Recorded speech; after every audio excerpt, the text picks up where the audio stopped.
Hello, my dear child. I'm so glad you've come to sit with me. I have a place for us here, under the vast, quiet expanse of the night sky. Look, see how the stars are like scattered diamonds on black velvet. They are silent, but they shine. Let their gentle, ancient light fall upon you. It brings me such joy to have you here. I know why you've come. Your heart has been heavy, but it's more than that, isn't it? I can see it in your spirit. It's a different kind of tired. It's not the simple weariness of a body that has worked hard or even a mind that has thought too much. The tiredness you feel is deeper. It is the deep weariness of the soul. It's an ache that sleep doesn't seem to touch. It's a heaviness that a day off doesn't lift. It's the feeling of being faded, of your inner colors having grown dim. It is the exhaustion that comes from a long, long journey, and you have been walking for so very long. My child, so that you can always find your way back to this quiet, starlit place, even when the world is loud and demanding, go ahead and click that subscribe button down below. That way, we can have these moments of soul rest together more often. But for now, just be here. Breathe with me. A slow breath in, and a long breath out. Let the stillness of this night begin to settle upon you. You don't have to carry the weight of this weariness on your own anymore. I am here to share it with you. I am here to lift it from you. You see, a soul becomes tired when it has been running on empty for too long, when it has been trying to give what it does not have, when it has been holding on too tightly for too long. I see how you have been trying to be good, trying to be strong, trying to hold your faith together, trying to keep your light shining in a world that seems determined to snuff it out. And all that trying has made your soul so very tired. It is the exhaustion of a plant that has been in dry soil for too long, its leaves beginning to curl, its stem beginning to droop. It is the exhaustion of a voice that has been singing a song of joy when its heart was filled with sorrow. It is the quiet, internal fatigue that no one else can see. But I see it. I see it all. I see the weariness behind your smile. I see the effort it takes for you to simply get through the day. And my heart is not disappointed in you. My heart is filled with a love so tender, so compassionate it could make the stars weep. I do not look at you and see a failure. I look at you and see my beloved child, who is in desperate need of rest. And that is why I have brought you here tonight. Not to give you another task, not to ask you to try harder, but to do something for you. Something you cannot do for yourself. Tonight, you don't have to work. You don't have to strive. You don't have to sing. You only have to listen. For tonight, my beloved, your soul is tired, so let me sing over you. As we rest here together under the gentle watch of the stars, let's talk for a moment, with great tenderness, about why your soul feels this way. Not to analyze or to place blame, but to understand. Because when we bring things into the light of gentle understanding, they begin to lose their power over us. Your soul's exhaustion is not a mystery to me. I see its roots. First, your soul is tired from the weight of performance. For so long you have been trying so hard to be good enough.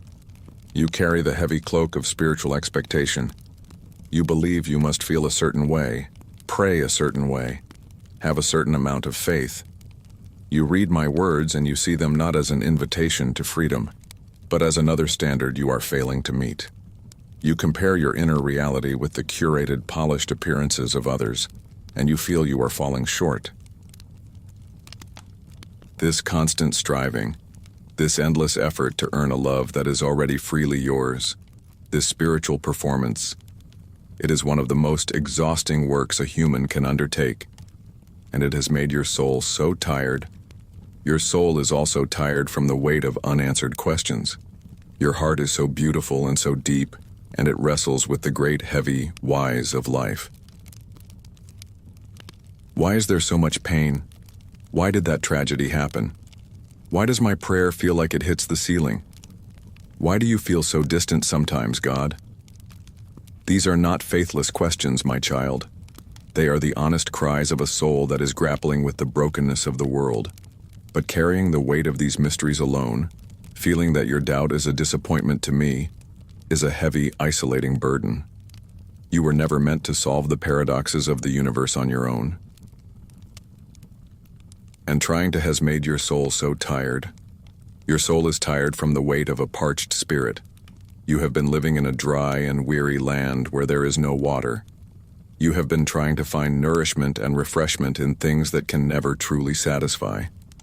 The approval of others, the distraction of entertainment, the temporary thrill of success or acquisition.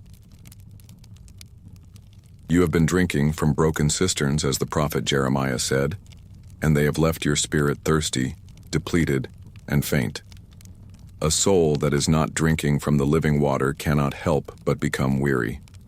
And this deep spiritual dehydration has made your soul so tired. And finally, your soul is tired from the weight of vicarious pain. You have a tender, empathetic heart. You feel the sorrows of the world so deeply. You carry the pain of your loved ones as if it were your own.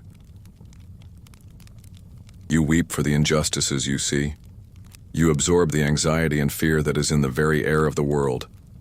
This is a beautiful gift, this empathy, but without bringing it to me to be cleansed and renewed, it becomes a crushing burden.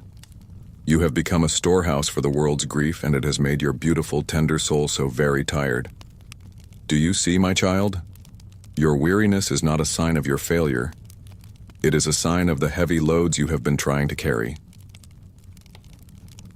The load of performance, of mystery, of spiritual thirst, of the world's pain. But tonight we are going to let them all go. You have named them. You have acknowledged them. That is the first step. The next step is not to try harder, but to receive something new. To let me pour something into you that will quench your thirst, lighten your load, and quiet your questions. It is time to receive my song. My child, now that we have gently named the heavy burdens that have made your soul so weary, I want to lead you away from the place where those burdens have power. The world is loud with the clamor of performance and thick with the dust of disappointment. But I have a different place for you tonight, a place designed not for your body or even your mind, but for the deepest part of you, your soul. Come, let's go there together.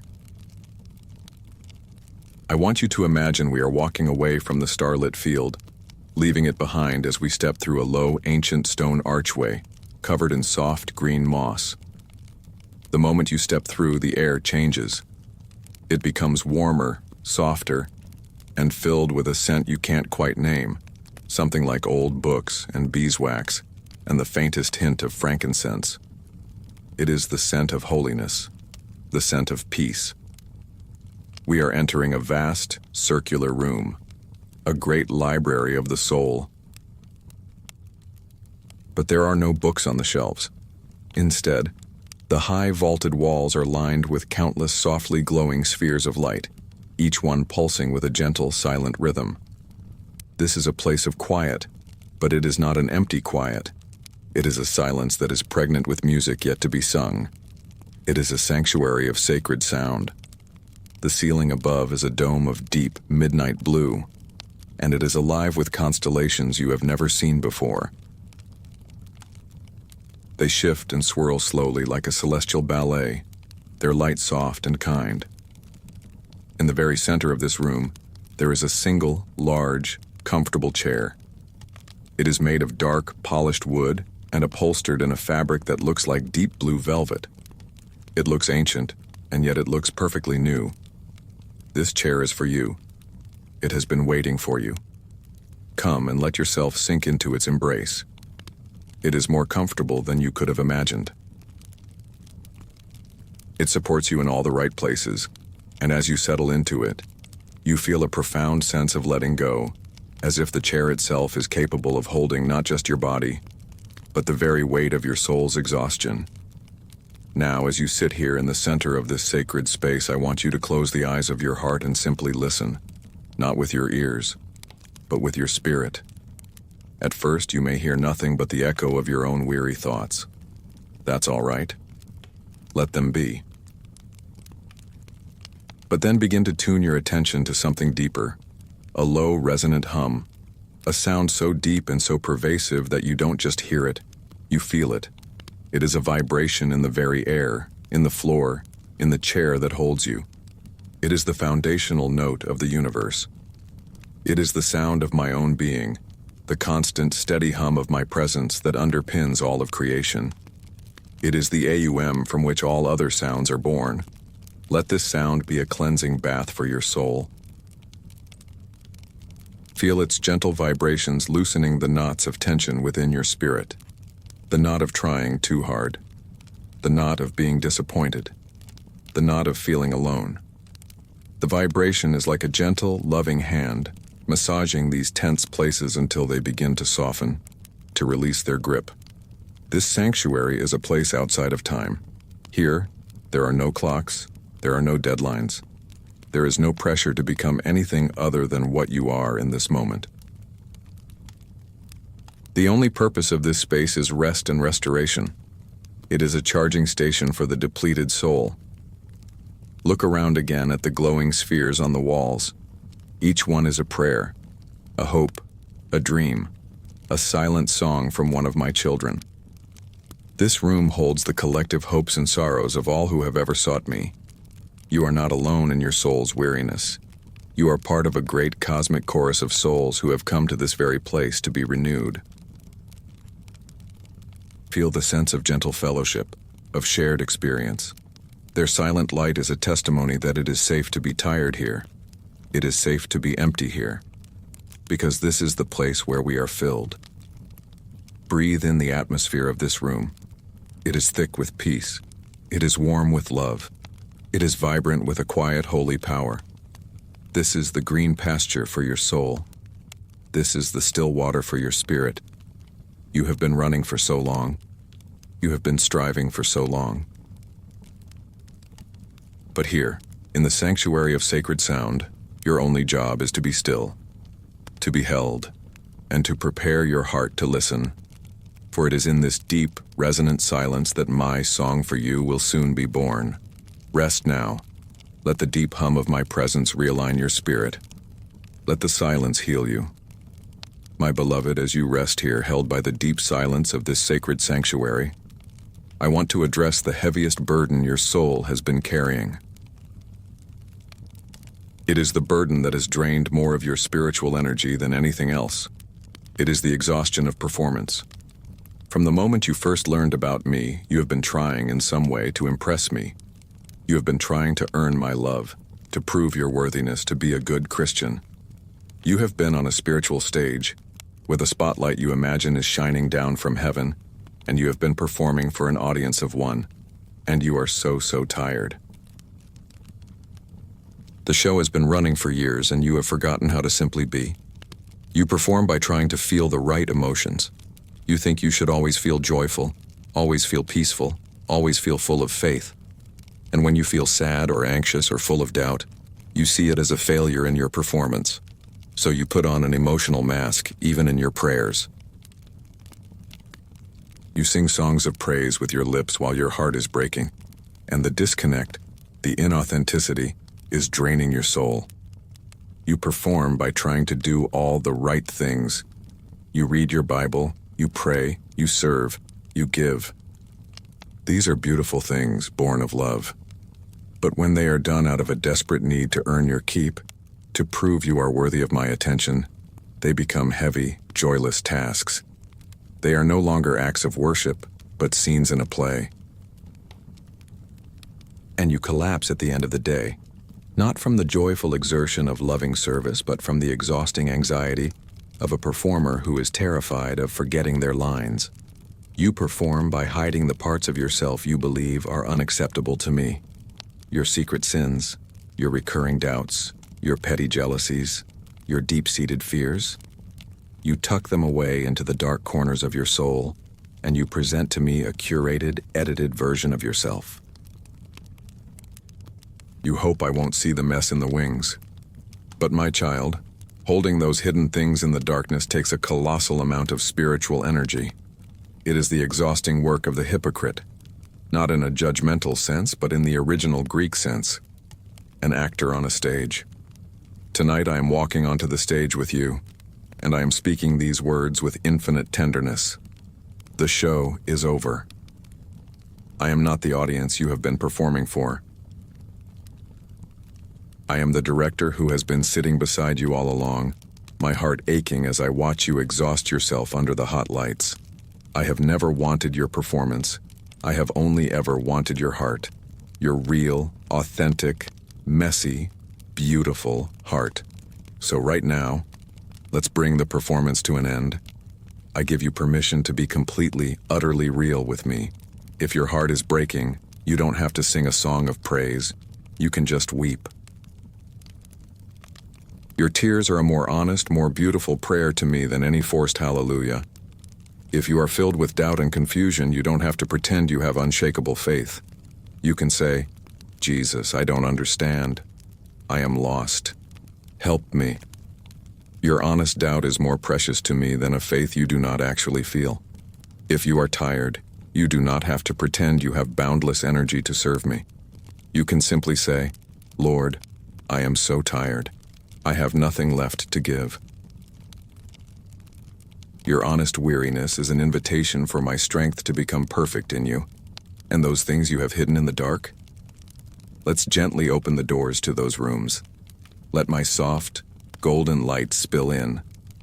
Not to shame you, but to heal you. Not to expose you, but to free you. The energy you have spent hiding those things can now be released.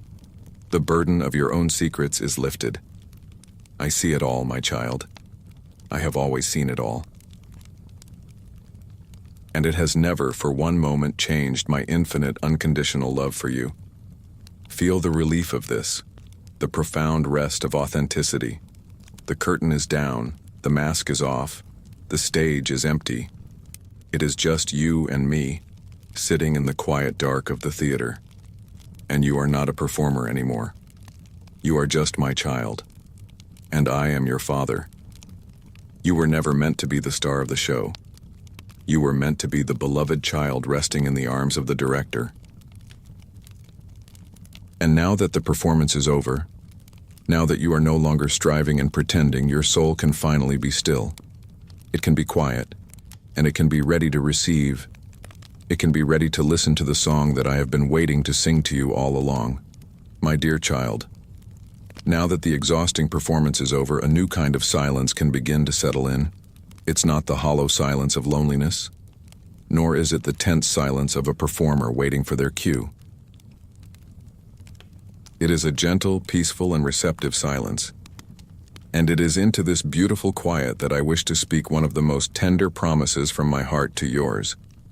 The prophet Zephaniah, inspired by my spirit, declared a truth that I want you to receive as your own tonight. He will quiet you with his love. Let's linger on these words. Let them be more than just ink on a page. Let them become a living reality for you in this very moment. He will quiet you with his love. This is not a suggestion for you to quiet yourself. It is not a command for you to try harder to be still. It is a promise of something I will do for you. It is an active, divine intervention into the chaos of your soul. And the instrument I use is not force, not shame, not logic. The instrument I use is my love. Think about what makes your soul unquiet. It is the buzzing of anxiety, the constant low hum of fear. It is the sharp sting of regret, replaying past mistakes. It is the frantic energy of striving, the desperate need to prove your worth. It is the churning of a heart that feels unseen and unloved. These are the noises that have exhausted your spirit. Now imagine my love. I want you to picture it not as an abstract concept, but as a tangible substance. Imagine it as a vast, heavy, and incredibly soft blanket, woven from pure, liquid gold light. It carries a gentle warmth and the faintest scent of home. And right now, I am taking this immense blanket of my love and I am slowly, gently draping it over you. Feel its weight as it settles upon you. It is not a crushing weight, but a comforting, grounding weight. The kind of weight that makes you feel secure, held, and safe. It's the weight that calms a restless body and a restless spirit. As this blanket covers you, it begins to do its work. It is a soundproof blanket. It begins to muffle the loud, jarring noises from the outside world and from within your own mind. Feel the blanket of my love as it covers your mind. The frantic, buzzing thoughts of anxiety begin to quiet down. Their sharp, frantic edges are softened. The incessant chatter of your inner critic, the voice that tells you you're not good enough, begins to fade, its words absorbed by the thick, soft fabric of my unconditional acceptance. The endless to-do lists and the scenarios you rehearse over and over lose their urgency, their volume turned down to a barely audible whisper. My love is quieting your mind. Now, feel the blanket of my love as it settles over your heart. The painful throbbing of old wounds begins to ease. The turbulent churning of fear begins to still. The frantic fluttering of a heart that feels it must perform for love begins to slow, finding a calm, steady rhythm. My love speaks a language deeper than words to your heart. It says, "You are safe.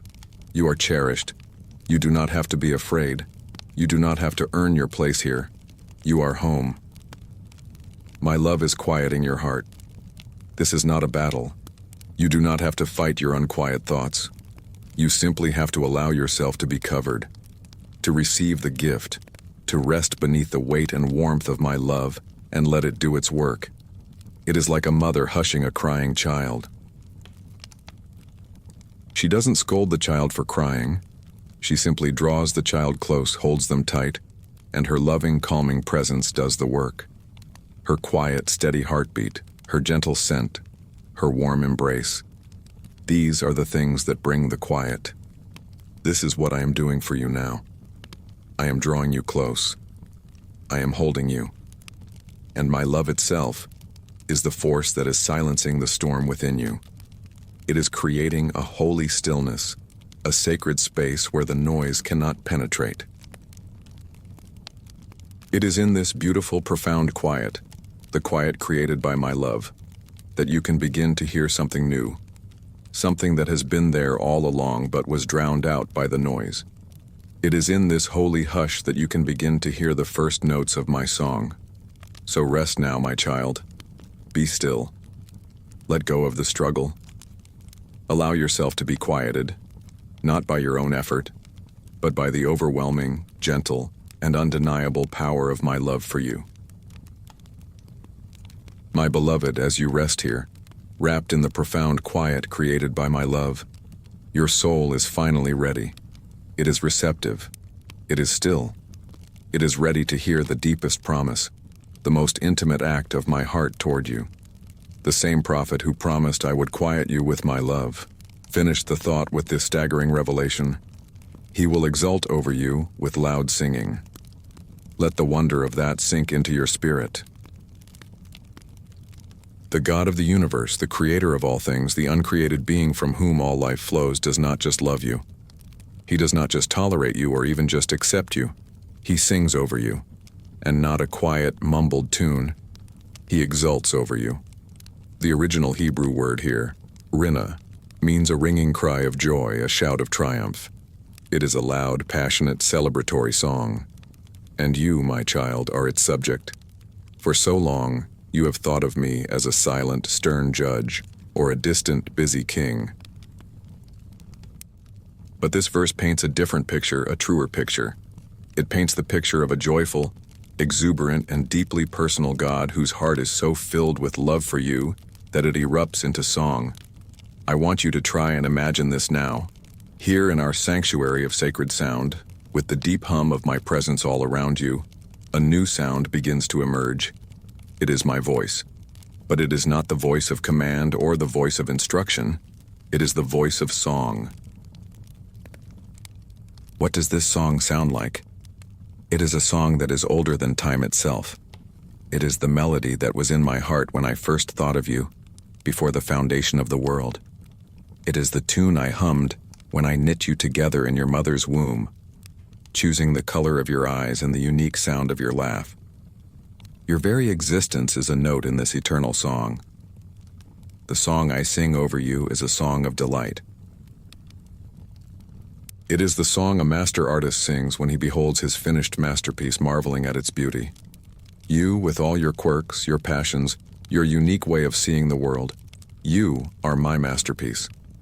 And when I look at you, my heart swells with a creative, paternal joy that can only be expressed in music. The song I sing over you is a song of victory. The accuser loves to sing a song of condemnation and failure over you. He rehearses your every mistake and every sin. But my song is louder. It is a triumphant shout that declares your victory in me. It is the song of the empty tomb. It is the song of the cross. It is a song whose lyrics are forgiven, redeemed, justified, mine.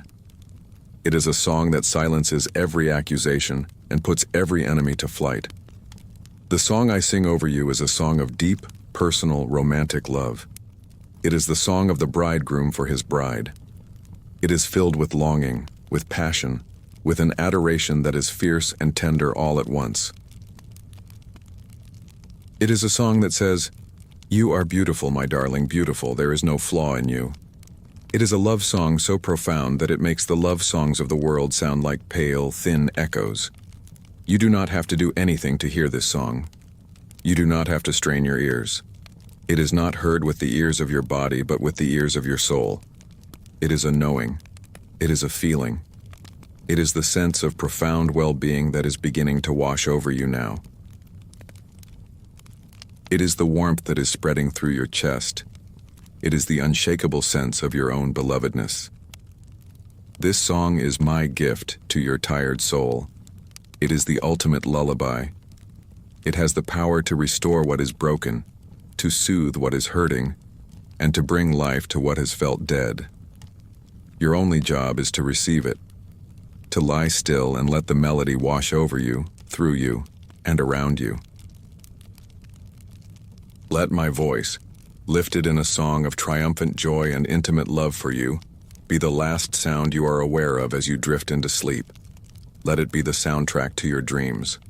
Let it be the truth that recalibrates your entire being. Your soul is tired, my beloved child. So be still now, and let me sing over you. My child, as you rest here, allowing the first notes of my song to wash over your tired soul, I want to take you back to the very beginning. Back to a time before time when there was only darkness and the deep, silent potential of what was to be. It was in that profound stillness that the first song was ever sung. It was my song, the song of creation. The scriptures say I spoke the world into being.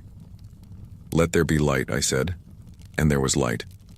But I want you to understand this speaking not as a flat, monotonous command, but as a resonant, melodic, vibrational act. My words were notes. My commands were chords. The entire act of creation was a symphony, and I was the composer and the conductor. I sang, and the stars shimmered into existence like a spray of scattered, high-pitched notes against the deep bass hum of the void. I sang a long, low, powerful note, and the mountains rose up from the earth, their peaks scraping the heavens. I sang a fluid, flowing, complex melody, and the oceans filled, teeming with creatures of every shape and size. The rustle of the first leaves, the roar of the first lion, the gentle hum of the first bee. All of it was a response to my music. The entire universe was born from a song. Why am I telling you this, my beloved? Because I want you to understand that the voice that is singing over you tonight is the same voice that created all that you see and all that you cannot see. It is a voice of immense, unimaginable power. It is a voice that creates reality. It is a voice that brings order out of chaos, light out of darkness, and life out of nothingness. Your soul feels tired. It feels chaotic, perhaps. It feels dim, and in some places, lifeless. But what happens when the very voice that created the cosmos directs its song personally, lovingly toward you? The same creative power that flung galaxies into space is now being focused on the inner universe of your soul. As I sing over you, I am not just making pleasant sounds. I am creating something new within you. I am singing peace into your anxious thoughts. I am singing strength into your weary spirit. I am singing light into your dark and wounded places. I am recreating you, restoring you to the original beauty and wholeness with which I first designed you. Listen to the melody now. It is a melody of profound order and breathtaking beauty. It has the power to take the tangled, discordant chaos of your soul and gently realign it into a beautiful, coherent harmony. The parts of you that feel broken and scattered are being called back together, back into a wholeness you thought was lost forever. The parts of you that feel old and worn out are being renewed, infused with the vibrant, creative life force of my song. This is not something you need to strive for. The clay does not have to help the potter. The canvas does not have to help the painter, and your tired soul does not have to help the Creator sing. Your only task is to be still and to allow the song to do its work, to receive the creative, restorative power of my voice. Feel the melody as it moves through you. It is undoing the damage of the world. It is repairing the frayed edges of your spirit. It is smoothing the rough places. It is sweeping out the dust and the debris of yesterday's struggles. It is like a gentle but powerful river, washing through you, cleansing you, and leaving behind a sense of newness, of freshness, of deep, creative peace. The same voice that sang the eagle into flight and the redwood into towering majesty is now singing you into rest. It is singing you into wholeness. It is singing you into peace. You are not just listening to a song, my child. You are the subject of a divine creative act. Let the melody of creation remake you tonight as you sleep. Rest now, and let the singer of the stars sing you back into the masterpiece you have always been. My precious child, as the powerful creative melody of my voice continues to wash over you, I want to talk to you about the harmony. Because my song is not a simple single-note melody. It is rich, complex, and full of the most beautiful harmonies imaginable.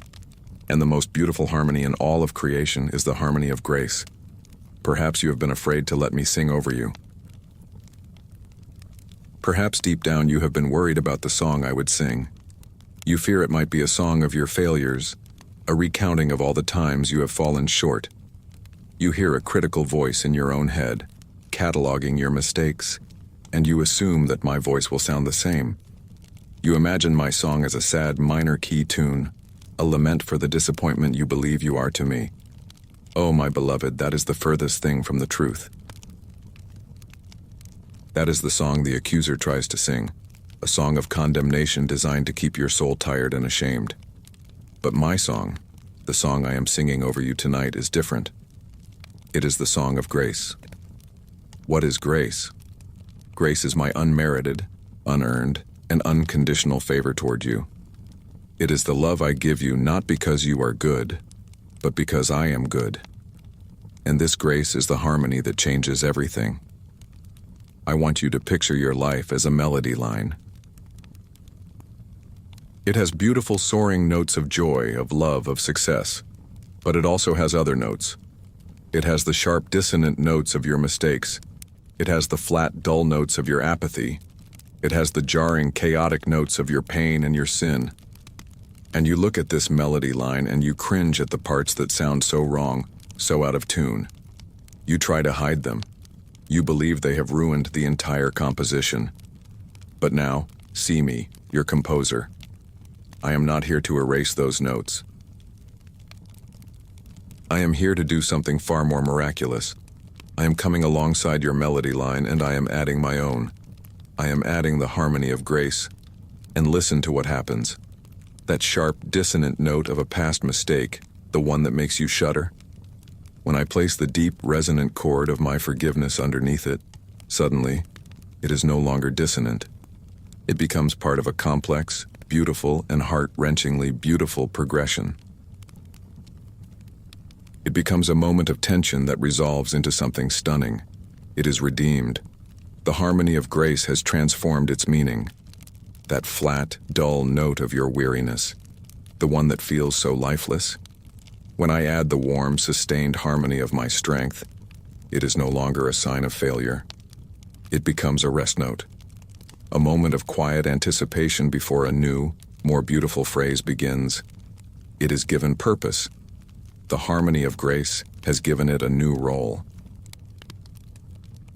That chaotic, painful jumble of notes from a time of suffering, when I weave the intricate, gentle harmonies of my sovereignty and my redemptive plan around them, they are no longer just noise.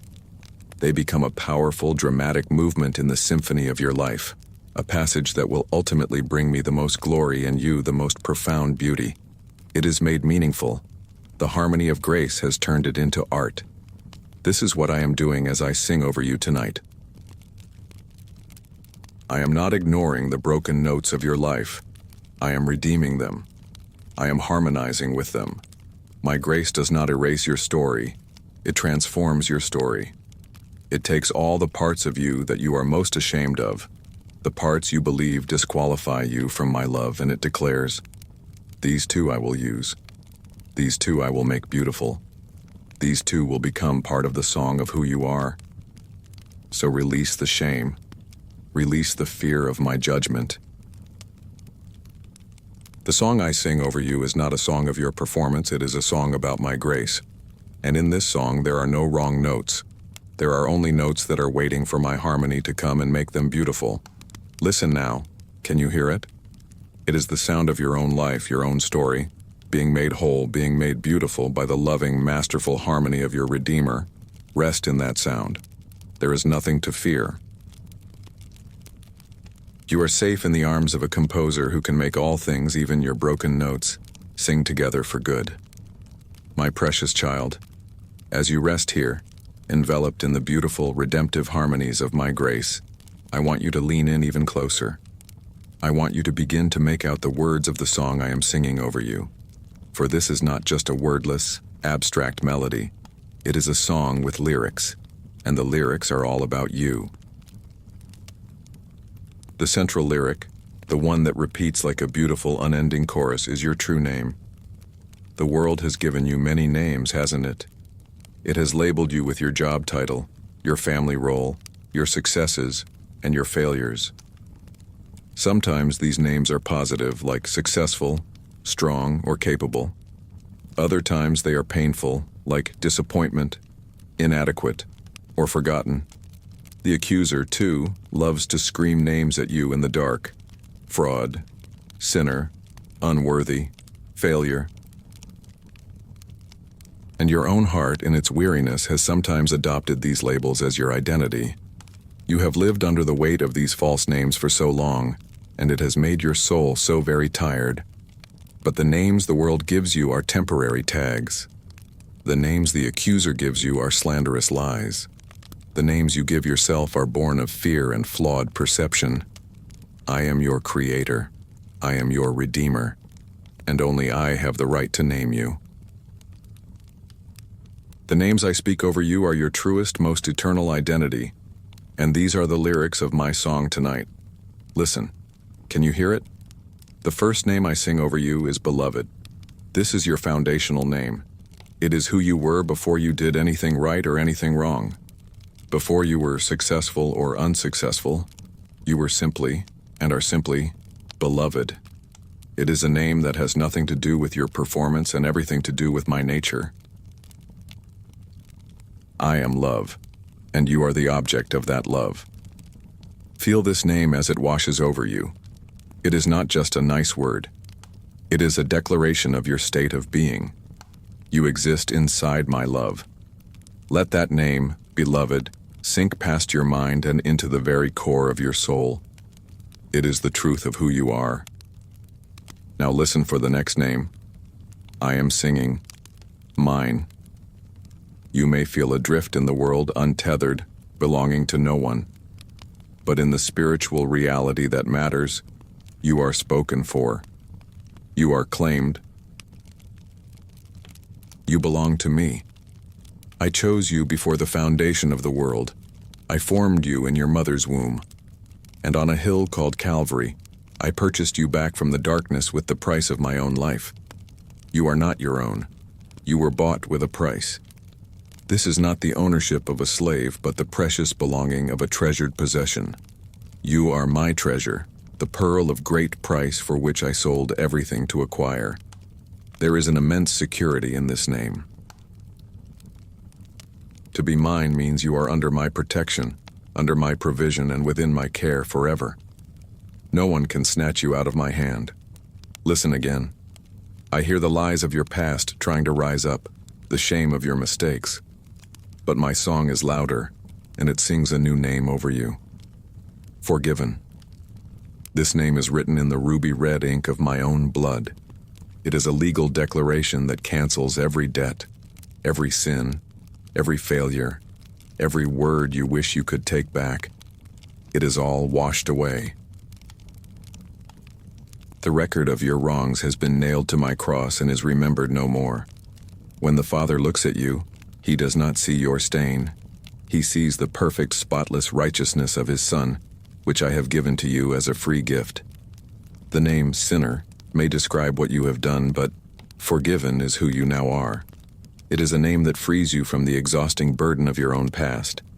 And there is another name I sing over you tonight, a name to counter the weariness of your soul. I sing over you the name resting. You have seen yourself as striving, a struggling, a trying. But in this sanctuary, in my presence, that is not who you are. Your new identity, your new name for this moment and for every moment you choose it, is resting. You are one who rests in my finished work, one who rests in my strength, one who rests in my love. This is not just an activity, it is an identity. You are a resting soul. Claim this name tonight. Let it define your posture. Beloved, mine. Forgiven, resting. These are the lyrics I am singing over you. Let these 4 names become the 4 posts of the bed upon which your soul will sleep tonight. Let them be the pillars that hold up the roof of your security. Let them be the truth that silences every other name you have ever been called. This is who you really are. This is your true identity.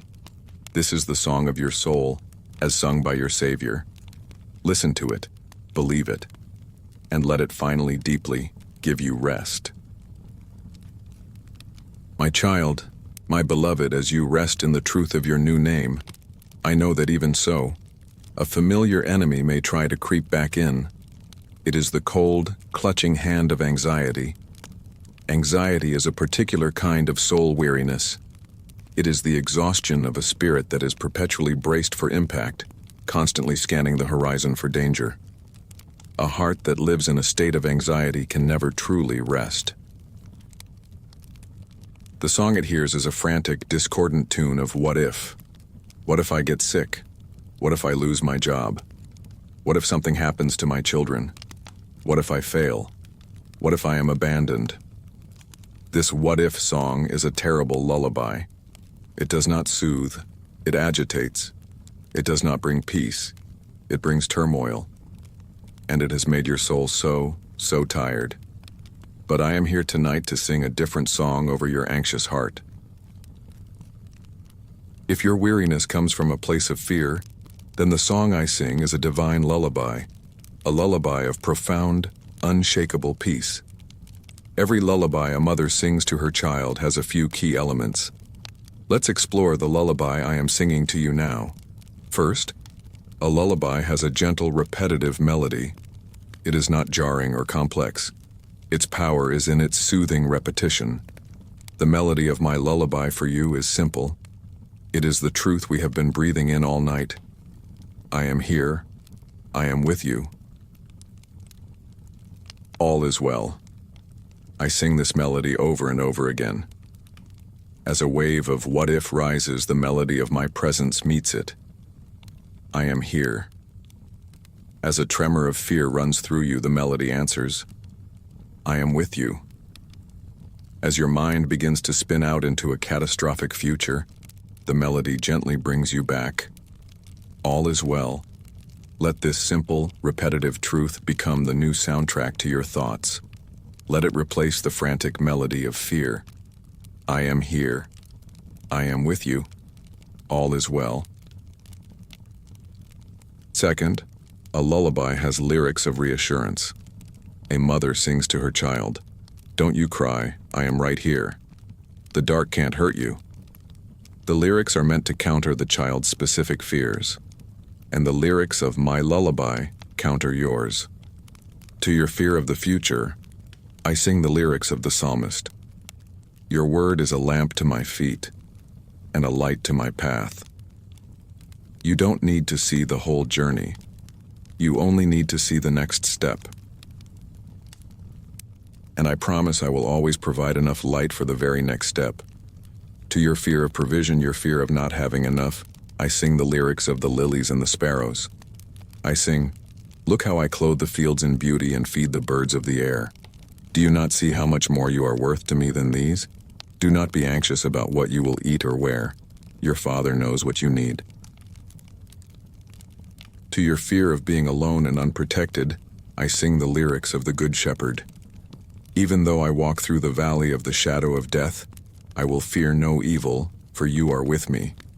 Your rod and your staff, they comfort me. My rod of protection and my staff of guidance are always with you, defending and leading. Third, and most importantly, a lullaby's power comes not just from the song itself, but from the presence of the singer. A recording of a lullaby is not nearly as effective as the mother singing in the room. The child is soothed not just by the melody, but by the felt presence of their parent, the warmth of their body, the scent of their skin, the steady sound of their breathing. It is the presence that brings the peace. And my child, I am in the room. I am not a distant God singing from far away. I am here. My presence is the very atmosphere you are breathing. The peace you feel is not an abstract concept. It is the tangible result of my nearness. The anxiety cannot thrive in the same space where I am. It is like a shadow in the presence of the sun. It must flee. So let me sing this lullaby over your anxious heart. Let the simple, repetitive melody of my presence calm your racing thoughts. Let the reassuring lyrics of my promises starve your fears of their power. And let the undeniable reality of my nearness be the ultimate comfort that allows your tense, tired soul to finally let go. The song of "What If" is a lie. The lullaby of "I Am" is the truth. Listen to my song now. Let it be the only sound. Let it be the gentle music that carries you over the threshold of consciousness and into a deep, peaceful, and fearless sleep. My precious child, as my lullaby of peace begins to calm the general anxieties of your heart, I want to draw even closer. I want to attune my song to a very specific and very tender ache that may be the source of your soul's deepest weariness. It is the ache of grief.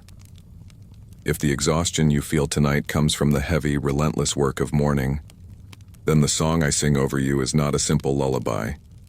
It is a hymn, a holy, solemn, and deeply comforting hymn, sung in the resonant halls of eternity, just for you. Grief is a heavy, tangled, and sacred thing. It is the sound of love that has lost its object. It is the pain of a torn connection. Whether your grief is for a person who has passed from this life, a relationship that has ended, a dream that has died, or a season of your life that is gone forever, the ache is real. The emptiness is real. And it has made your soul so very tired. The world in its discomfort often rushes the grieving. It offers platitudes. It encourages you to move on. But I do not. I am the God who created the deep bonds of love, and therefore I am the God who understands the profound pain of their breaking. I am not here tonight to sing a cheerful song to distract you from your sadness. That would be a dishonor to your love and to your loss. The hymn I sing over you is different. It is sung in a minor key, not because it is a key of despair, but because it is the key of honest sorrow, of deep emotion, of reverence. It is a key that says, I see your pain. I am not afraid of it. I am entering into it with you. The first verse of this hymn is one of shared sorrow. The lyrics tell the story of my own grief. They sing of the tears I shed at the tomb of my friend Lazarus. Even though I knew I would raise him, I wept. I wept for Mary and Martha's pain. I wept for the brutal reality of death in a world I had created for life. I wept because love hurts when it is separated. As I sing this verse over you, know that your tears are mingling with my own. You are not grieving alone. The man of sorrows, who was intimately acquainted with grief, is grieving with you. Let my shared sorrow be a strange and holy comfort, a validation that your pain is seen and understood by the heart of God. The second verse of this hymn is one of precious memory. The melody gently calls to mind the beauty of what was lost. It does not try to erase the past, but to honor it. The song I sing remembers the sound of their laugh, the warmth of their presence, the joy of the dream. It is a song that says, "What you loved was good. What you lost was valuable." In a world that pressures you to forget and move on, my hymn gives you sacred permission to remember. We will not wallow in the memory, but we will visit it together as a holy ground. We will give thanks for the gift that it was, even as we weep for the fact that it is gone. The third verse of this hymn is a verse of gentle holding. The lyrics are simple. I have you. I am holding your heart. I am catching your tears in a bottle. The music itself becomes an embrace. It is a harmony that wraps around your shattered spirit, not to piece it back together instantly, but simply to hold the pieces so they do not scatter any further. It is a song that provides a safe structure for your sorrow, a container for your pain. It gives you the security to feel the full depth of your loss without the fear of being completely overwhelmed and annihilated by it. It is the sound of my strength becoming a cradle for your weakness. And finally, my child, after the verses of shared sorrow, precious memory, and gentle holding, the key begins to shift. Ever so slowly, almost imperceptibly, a major chord begins to emerge. The final verse of the hymn is one of steadfast hope. It does not deny the pain of the night, but it sings of the certain promise of the morning. It sings of a day when every tear will be wiped away. It sings of reunion. It sings of resurrection. It sings of a place where there is no more death, or mourning, or crying, or pain. This is not a shallow cheer up. It is the most profound truth in the universe, sung over you in your darkest moment. It is the anchor for your grieving soul.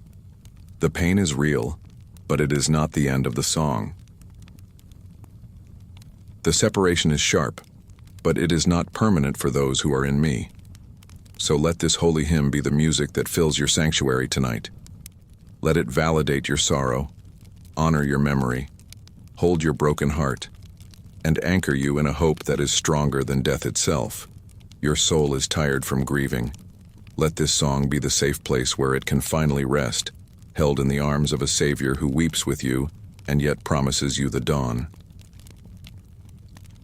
My child, my beloved, perhaps the weariness of your soul comes not from a specific loss, but from a chronic, aching sense of being alone. It is the quiet exhaustion of a spirit that feels unseen, unheard, and disconnected. If this is the source of your soul's fatigue, then the song I sing over you tonight is a ballad, a long narrative song of steadfast companionship, a story set to music to remind you that you are not, and have never been, truly alone. Loneliness is a liar. It sings a desolate solo melody, a tune that says you are an island completely cut off from the mainland of humanity and from me. It is a song of emptiness, a song where the rests between the notes are cavernous and frightening. It has been the background music of your life for so long you may have accepted it as the only song there is.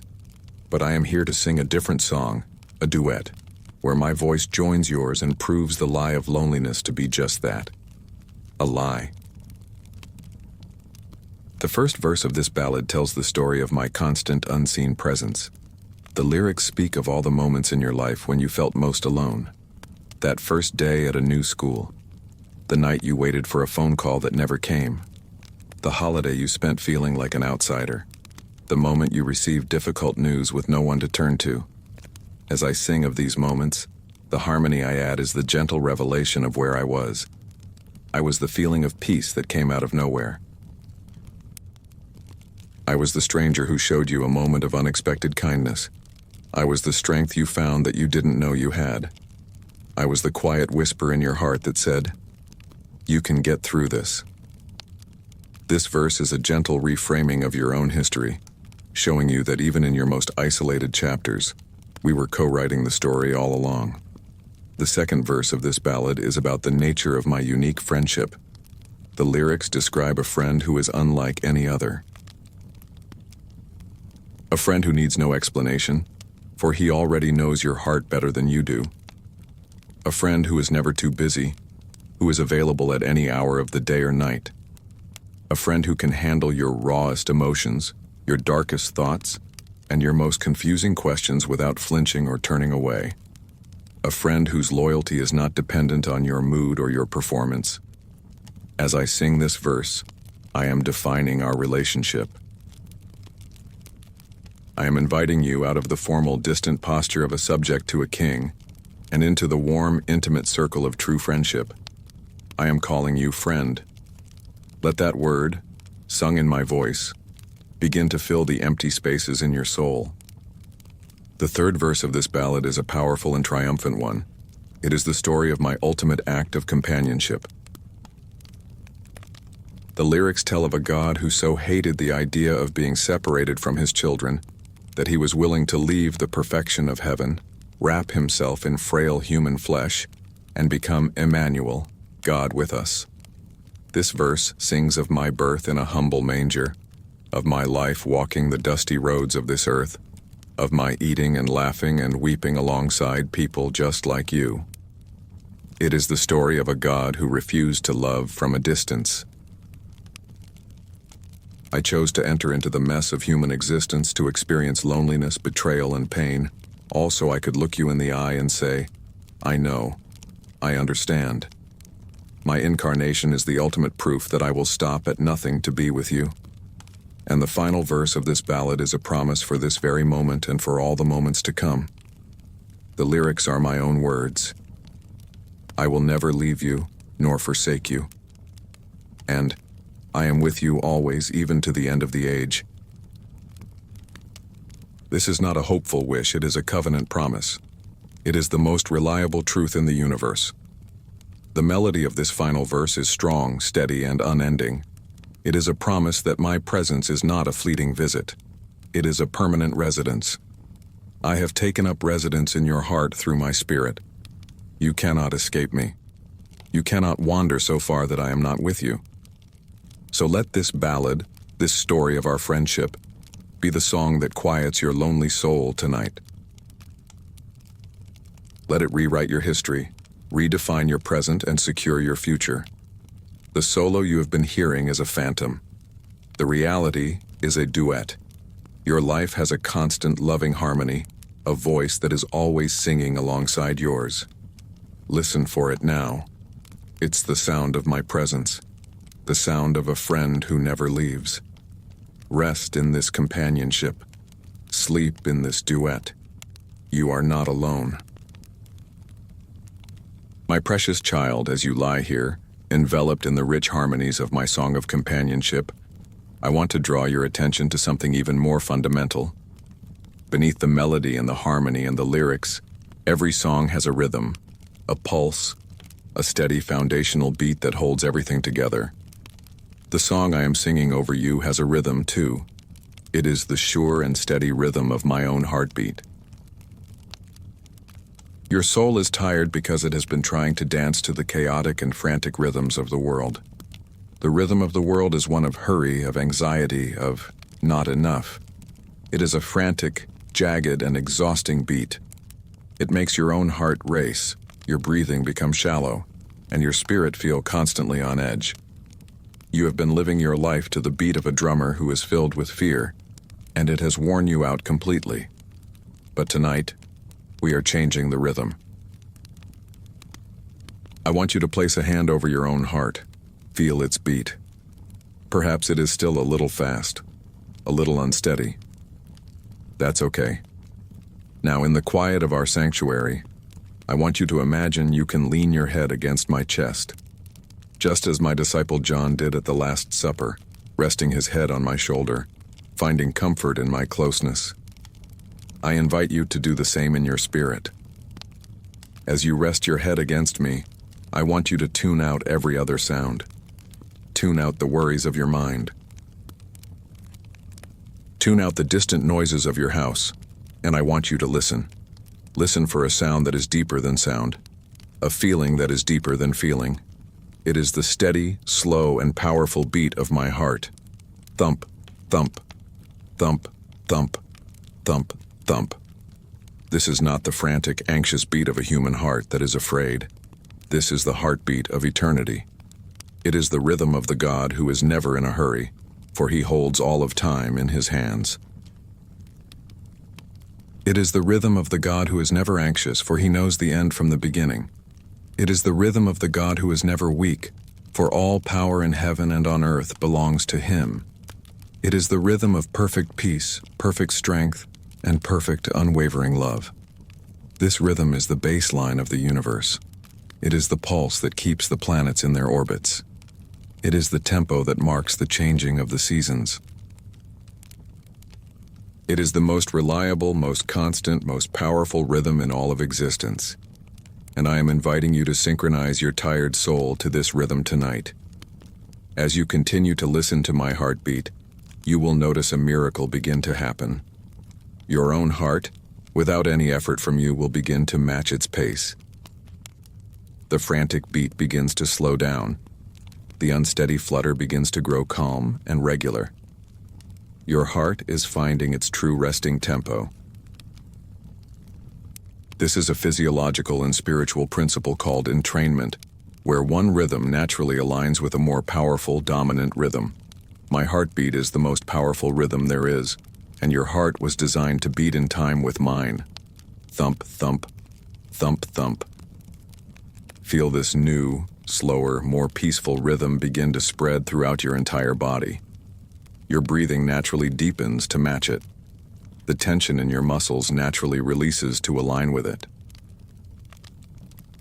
The frantic pace of your thoughts begins to slow down, the words spacing out, finding the calm and quiet that this new rhythm provides. This is the rhythm of grace. It does not rush. It does not strive. It does not panic. It simply is. Steady. Sure. Unending. The weariness of your soul comes from being out of sync with me. You have been running ahead in your anxiety or lagging behind in your despair. But tonight, you are finding the beat again. You are coming back into step with your Creator.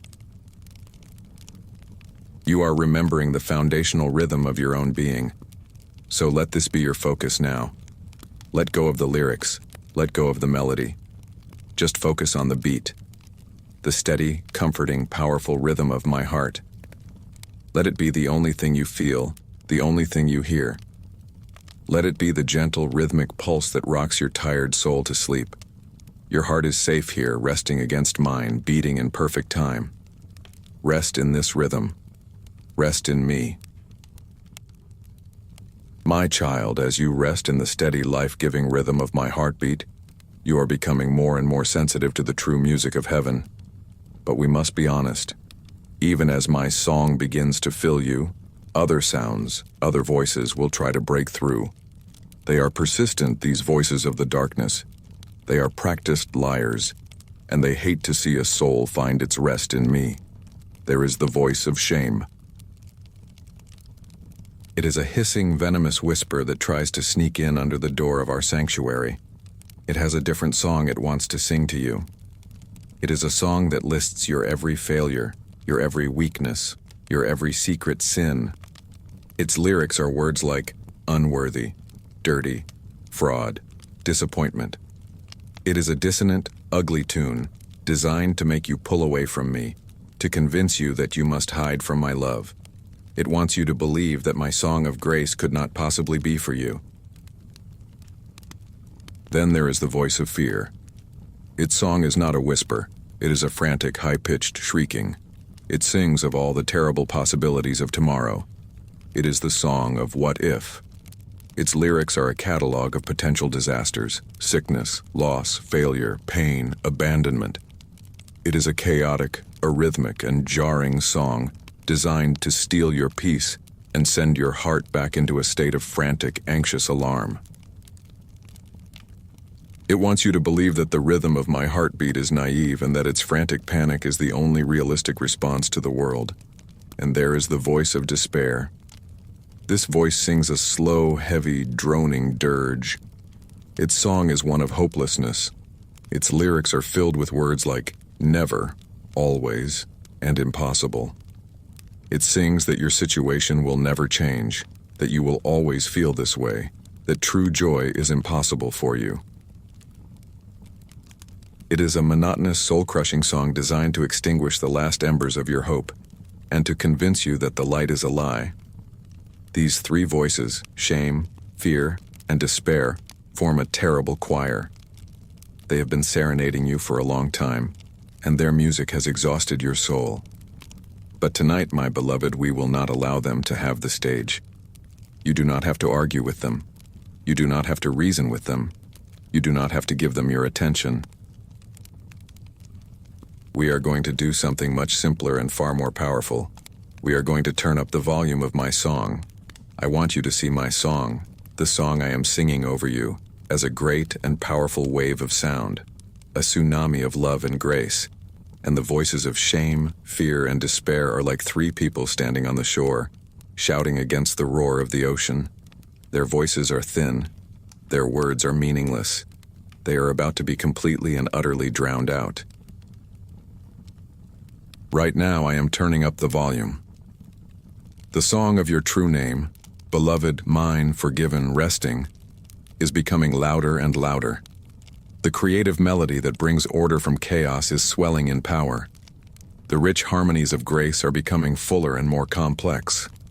And the deep, steady rhythm of my heartbeat is becoming a thunderous, earth-shaking beat. My song is filling every corner of this sanctuary. It is filling every corner of your mind and your heart. There is no room left for any other sound. The hissing whisper of shame is being completely overwhelmed by the triumphant shout of forgiven. The frantic shrieking of fear is being silenced by the deep, resonant rhythm of my peaceful heartbeat. The slow, droning dirge of despair is being utterly vanquished by the soaring, melodic crescendo of my promise of hope.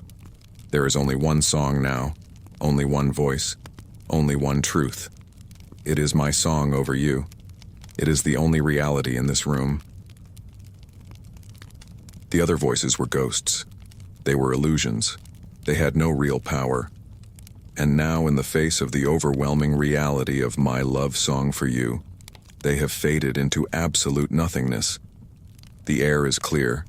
The silence is pure, broken only by the beautiful sound of my love for you expressed in music. This is your truth. This is your reality. Let this singular, all-encompassing song be your shield and your fortress. Let it be the only sound you hear as you drift off to sleep. The noise is gone. Only the music remains. Rest in my song. My beloved child, now that my song has drowned out all the other noise, now that it is the only sound filling this sacred space, I want you to notice something remarkable. This song I am singing over you, this melody of creation, this harmony of grace, these lyrics of your true name, it does not feel entirely new to you, does it? As the music washes over you, there is a part of you, deep within the hidden chambers of your soul, that recognizes it. It is like hearing a song from your earliest childhood that you had long forgotten. You don't know all the words. You can't quite grasp the whole melody, but there is a profound and stirring sense of familiarity, a feeling of, ah, yes, this, I know this. My child, that is because your soul does know this song. Your soul was born from this song. Before you were formed, when your spirit was just a thought in my eternal mind, this was the melody that surrounded you. This song is your native language. It is the sound of your true home. For years you have been living in a foreign land, a land that speaks the harsh, guttural language of fear, of shame, of performance, of striving. You have become so accustomed to the dissonant sounds of this foreign land that you almost forgot the language of your homeland, the language of grace, the music of love. And this, my child, is a primary reason for your soul's deep weariness. It is the exhaustion of a lifelong immigrant, constantly trying to translate, to fit in, to understand a culture that is not their own. It is the spiritual equivalent of homesickness. But tonight, you are hearing your mother tongue again, and your soul, that part of you that has never forgotten, is stirring. It is leaning in. It is beginning to awaken from its long, weary slumber.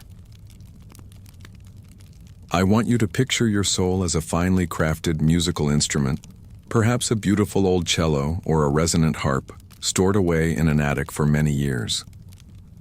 It has been silent, covered in the dust of the world, its strings loosened by neglect and sadness. It has forgotten its own purpose. But now the master musician has taken you out. He is gently wiping away the dust. He is tuning your strings. And he is beginning to play a song on you that is also the song he is singing to you. As my song flows over you, feel the strings of your own soul begin to vibrate in sympathy. This is not an effort you are making.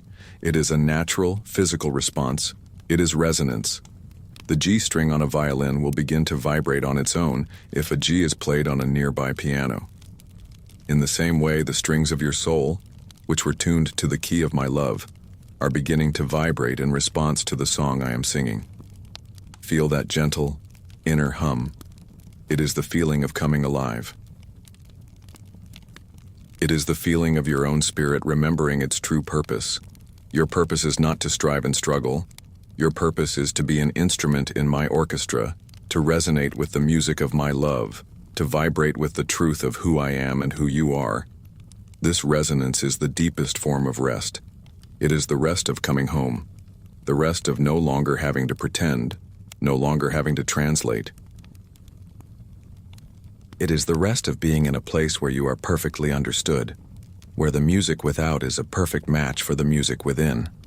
Let this feeling of recognition, of homecoming, be a profound comfort to you. Your soul's weariness is the result of being out of tune with the music of the universe. But tonight you are being retuned. You are being reawakened. The song is not a foreign invasion. It is a loving remembrance. So lie still and feel the resonance. Feel your own soul humming in harmony with my song. It is the most beautiful duet. The song I sing to you, and the song your soul sings back in response. There is no more striving. There is only the beautiful, effortless vibration of a soul that has finally come home. Rest in that feeling. Rest in this music. You are home. My precious instrument, as you resonate with the beautiful, familiar music of my love, I want to expand this metaphor for you, to take you even deeper into this mystery of who you are. We have said that I am singing a song over you, but the truth is even more intimate than that. You, your very life, your entire story, is a song, a unique and unrepeatable song that I, the great composer, am writing. Think of it. There has never been and will never be another person with your exact combination of gifts, experiences, passions, and personality. You are a completely original composition. I did not create you from a template or a formula. I composed you note by note with loving, specific, and artistic intention. The unique way you laugh is a grace note I wrote. The specific color of your eyes is a part of the visual harmony. The passions that burn in your heart are a recurring, powerful theme. And like any great piece of music, your life song is not just a single simple tune. It is a symphony with many movements. There was the first movement, the music of your childhood. Perhaps it was a light and playful allegro, full of running and laughter. Or maybe it was a more gentle andante, a time of quiet observation. It was the movement where the main themes of your personality were first introduced. Then came the second movement, the adagio of adolescence and young adulthood. This movement was likely slower, more complex. New challenging chords were introduced. Themes of love and loss, of confusion and discovery, were woven together. There were moments of soaring beauty and moments of painful dissonance. It was a time of development, of deepening complexity. And now you are in the midst of your life's symphony. Perhaps it is a powerful scherzo, full of activity and energy. Or maybe it is a more contemplative nocturne, a time of quiet inner work. You are in the middle of it, and from where you stand you cannot hear the whole piece. You only hear the notes immediately around you. And sometimes, those notes are painful. Sometimes you are in a passage that is full of tension, of unresolved chords, of chaotic and frightening sounds. And in those moments you fear that the entire song has gone wrong, that the composer has made a mistake, or has forgotten you. This, my child, is the weariness of a song that has forgotten its composer. You have been trying to make sense of the music from the inside, and it is an impossible task. But I am here tonight to remind you that I am the composer. I am standing at the podium, and I hold the entire score in my hands. I have not forgotten you. I have not made a mistake. Every single note, even the ones that feel painful and wrong to you right now, has a purpose in the grander scheme of the composition. The moments of dissonance are there to make the eventual resolution that much sweeter. The passages of quiet and sorrow are there to give the joyful crescendos their power and meaning. The challenging complex themes are there to showcase your strength and my faithfulness. I am weaving it all together, the joy and the pain, the successes and the failures, the light and the shadow, into a single, coherent and breathtakingly beautiful work of art. Your life is not a random collection of noises. It is a song, and it is a song with a purpose. It is a song that is meant to reveal my glory, to bless the world and to bring you into an eternity of joy. The final movement has not yet been played, but I promise you, it is a finale of such triumphant, glorious, and beautiful music that it will make all the difficult passages of your life seem like a distant, necessary prelude. So rest now, my beautiful song. You do not have to understand the whole composition tonight. You do not have to make sense of the difficult chords you are living through. Your only job is to trust the composer, to rest in the knowledge that a loving, masterful hand is guiding your melody. You are not a mistake. You are not a cacophony. You are a symphony in progress. And the one who is writing you is a genius, and he loves you with an everlasting love. Sleep now, and let me continue to compose the beautiful music of your life. My beloved, as you rest in the profound truth that your life is a beautiful song I am writing, I want to talk about the healing power of this music. My song is not just something to be passively heard. It is an active, restorative force. It is a divine therapy for your tired and tormented soul. You may remember the story of Israel's first king, Saul. He was a man whose soul had become deeply weary. He was tormented by a spirit of fear, jealousy, and depression. The scripture says that a harmful spirit from me, meaning a spirit I allowed in my sovereignty, would rush upon him. His soul was in a constant state of unquiet, much like yours has been. He found no rest. His mind was filled with anxious, dark thoughts, and his servants in their wisdom knew that the only thing that could touch a sickness of the soul was music. They said to him, "Let our Lord now command your servants who are before you to seek out a man who is skillful in playing the lyre, and when the harmful spirit from God is upon you, he will play it, and you will be well." And so they brought the young shepherd, David, a man whose heart was in tune with mine. And when the tormented spirit came upon Saul, David would take his lyre, his small, beautiful harp, and he would play. And what happened? The scripture says Saul was refreshed and was well, and the harmful spirit departed from him. I want you to see yourself as Saul in this story tonight, not as the failing king, but as the tormented soul in desperate need of relief. Your anxieties, your fears, your sorrows, the condemning voices, these are the harmful spirits that have been tormenting you, leaving your soul exhausted and unwell. And you on your own have been powerless against them. But now, I, your true David, your good shepherd, have come into the room, and I am taking up my own heavenly lyre, and I am beginning to play for you. The song I sing, the melody I play, is specifically designed to do what David's music did for Saul.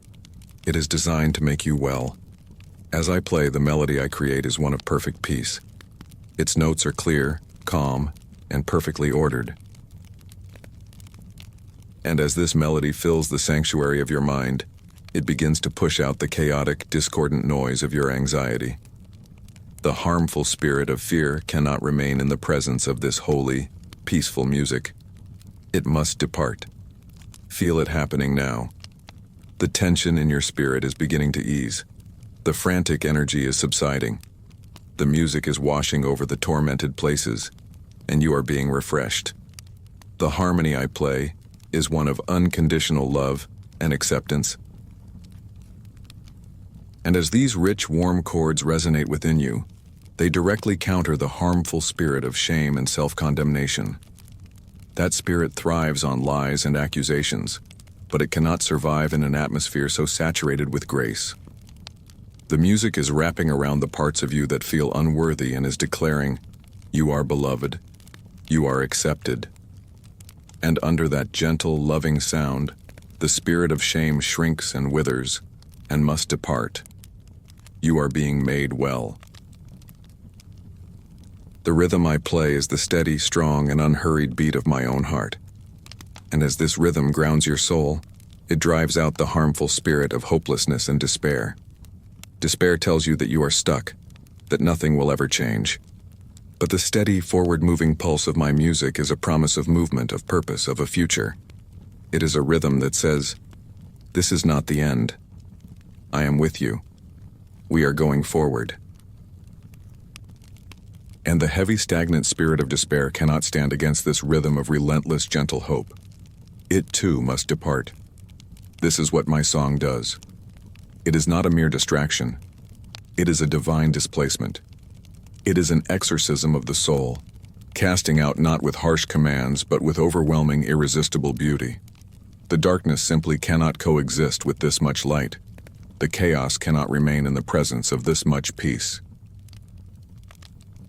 The lies cannot survive in an atmosphere of this much truth. You do not have to fight these spirits. You do not have to wrestle with your anxieties.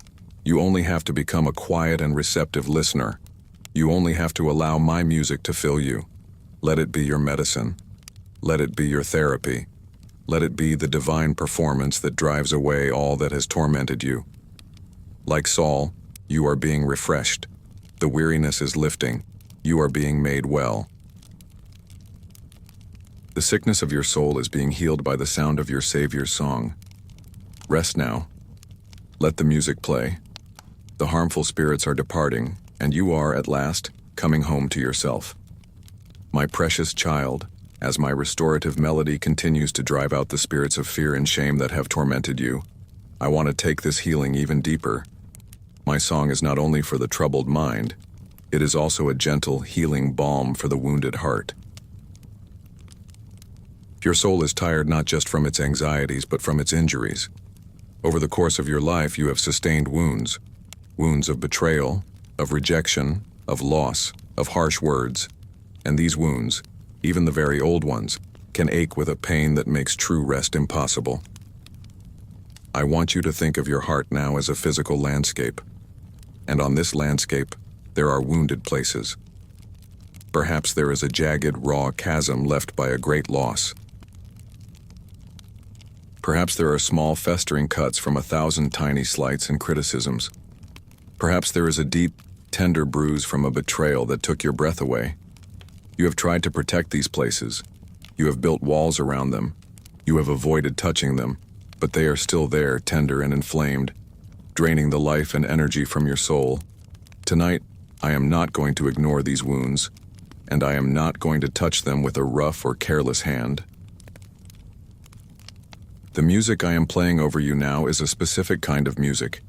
It is a medicinal melody, an anthem of healing, and I want you to imagine this music as a warm, golden, liquid light flowing from my own heart and beginning to seep into the landscape of yours. Watch as this liquid light, this audible balm begins to flow toward the most wounded places. See it as it gently, slowly, fills the deep, jagged chasm of your grief. It does not fill it with earth to pretend it was never there. It fills it with its own warm, glowing substance. The chasm is still there, a testament to the love that created it. But it is no longer a place of raw, aching emptiness. It is now a river of golden light, a place of quiet, shimmering beauty. The memory is honored, but the sharp edges of the pain are soothed. Now see this healing music as it flows over the small, angry-looking cuts of past criticisms and slights.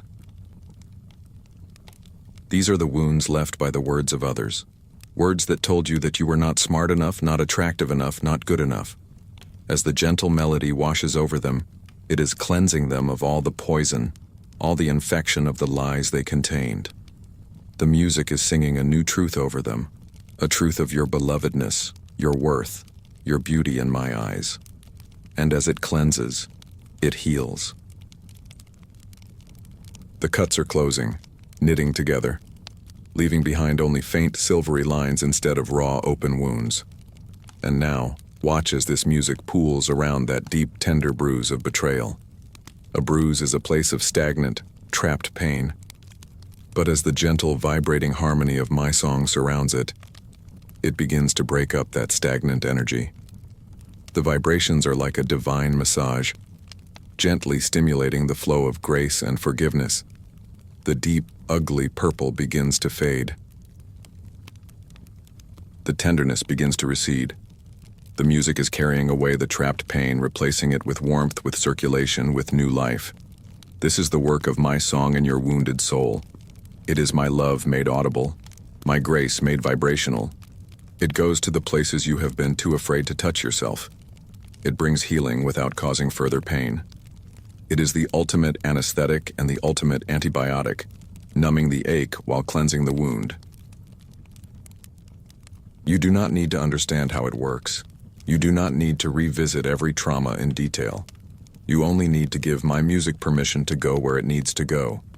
In the quiet of your heart, you can simply pray, Jesus, sing to my wounds. And I will.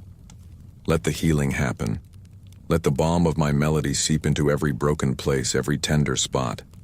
Let it transform the landscape of your heart from a battlefield of past hurts into a garden of quiet, healed beauty. The weariness of carrying old pain is immense, but tonight that weariness is lifting. You are being healed. You are being made whole. Rest now, and let the music do its sacred healing work. My beloved child, as my healing music continues to soothe the old wounds of your soul, I want to begin to introduce a new movement into our symphony tonight. We have dwelt in the quiet melodies of peace and the gentle harmonies of healing. But every great composition needs a moment of rising action, a swell of emotion, a powerful, soaring crescendo. And in the song I am singing over you, that crescendo is the sound of hope. Your soul is tired not just from the wounds of the past, but also from a weariness of the present.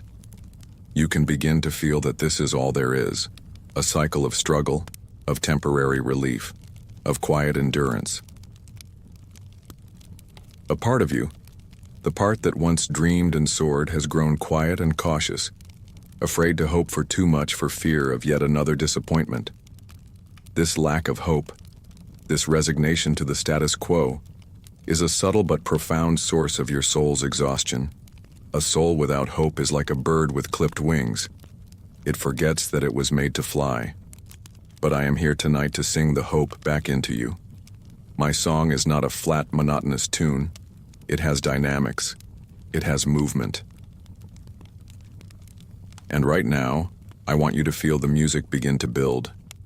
The tempo does not become frantic, but it becomes more purposeful, more expectant. The volume begins to swell, not in a way that is jarring, but in a way that is thrilling, that makes your spirit sit up and pay attention. The harmony becomes richer, more complex, filled with chords that speak of promise and of glory to come. This is the crescendo of hope. And what are its lyrics? What is this hope I am singing into your weary spirit? First, I sing of the hope of renewal. I sing the promise that this weariness is not your final state. The prophet Isaiah declared, "He gives power to the faint, and to him who has no might he increases strength. They who wait for the Lord shall renew their strength. They shall mount up with wings like eagles. They shall run and not be weary. They shall walk and not faint." This is not just a nice sentiment, it is a promise I am singing into your very being. I am singing strength into your depleted spiritual muscles. I am singing the memory of flight back into your soul. This tiredness you feel now is temporary. Renewal is coming. It is the promise in my song. Next, I sing of the hope of redemption. I sing of the promise that nothing in your life will be wasted. Not one tear, not one struggle, not one failure, not one wound. I am the master weaver, and my song tells the story of how I will take all the tangled, broken and dark threads of your life and weave them into a tapestry of breathtaking beauty and purpose. You cannot see the final pattern now, from your vantage point on the underside of the loom, but I see it, and I sing to you of its glory. I sing the promise of Romans 8:28, that I am working all things together for your good. All things. Trust the composer. The final piece will be a masterpiece. And finally, the crescendo swells to its peak as I sing of the hope of reunion and restoration. This is the ultimate hope. I sing of a future reality, a guaranteed destination, where the story finds its perfect and eternal resolution. I sing of a new heaven and a new earth. I sing of a city where the only light is my own glory. I sing of a day when I will personally wipe every last tear from your eyes. I sing of a reality where there will be no more death, no more mourning, no more crying, no more pain, for the old order of things will have passed away. I sing of the day you will see me face to face, and you will know me as you are fully known. This hope is not wishful thinking. It is not a flimsy maybe. It is the most solid reality in the universe. It is the anchor for your soul, firm and secure. It is the destination toward which the entire symphony of your life is heading. Let this rising music, this powerful crescendo of hope, lift your spirit tonight. Let it remind you that your current weariness is but one passage, one movement in a much grander symphony. It is not the finale. The best is yet to come. The most glorious music has not yet been played. Let the soaring melody of hope be the last thing you feel before you fall asleep. Let it carry you above your present circumstances. Let it give you a vision of what is to come. Your soul is tired, yes, but it was also made for hope. And tonight I am singing that hope back into life within you. The dawn is coming. The renewal is certain. The glory is guaranteed. Rest in that promise. Rest in that hope. Rest in my song. My dear child, we have journeyed so far tonight. We have explored the deep melody of creation, the rich harmonies of grace, the intimate lyrics of your true name, and the soaring crescendo of hope. My song has filled this sanctuary and has begun its deep restorative work in your soul. And now we come to a place of profound simplicity. We come to the part of the night where your work is truly, completely finished. You have done the brave work of showing up. You have done the honest work of acknowledging your weariness. You have done the vulnerable work of allowing me to see your wounds. You have done all you need to do. Now, there are no more concepts to understand. No more images to hold in your mind. All that is left is for you to receive. All that is left is for you to listen. Your soul is tired, and a tired soul does not have the energy for complex theological thought or for strenuous spiritual activity. And I do not ask it of you. My invitation to you now is the simplest one of all. Just listen. I want you to release the need to analyze this experience. Release the need to label it or to try and hold on to it too tightly. Music is not meant to be analyzed as it is being experienced. It is meant to be felt. It is meant to wash over you. If you try to grab a wave, you will only end up with a handful of water. But if you lie back and let the ocean hold you, you experience the fullness of its power. So lie back now in the quiet of your mind, in the comfort of your bed, and let the music of my presence simply be.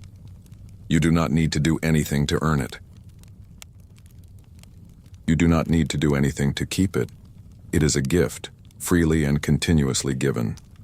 Let go of the effort of trying to pray. I know your heart. I hear its silent intentions, and they are more beautiful to me than the most eloquent words. Your silent, receptive presence here with me is the most profound prayer you could offer tonight. Your stillness is an act of worship. Your trust is a beautiful hymn. Let go of the fear that you might do it wrong.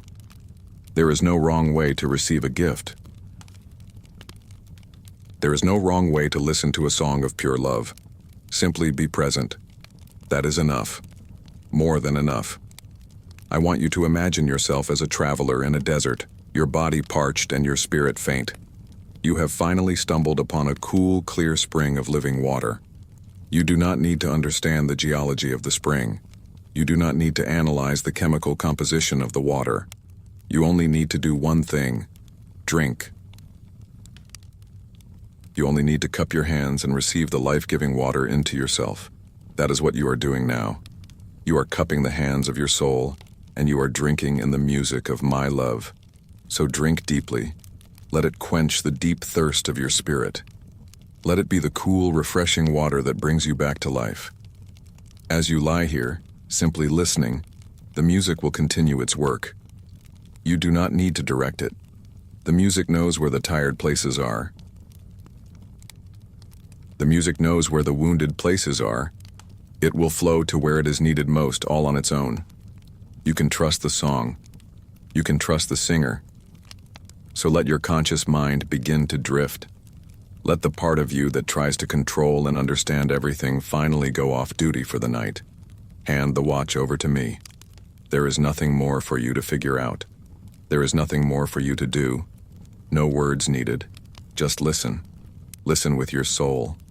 Listen with your skin. Listen with every tired cell of your body. Let the music of my love be the gentle, unending river that carries you out of the land of conscious thought and into the deep, peaceful, healing ocean of sleep. Just listen. My child, as you lie here, passively listening, letting the music of my presence wash over you. I want to invite you into an even deeper understanding of how this healing works.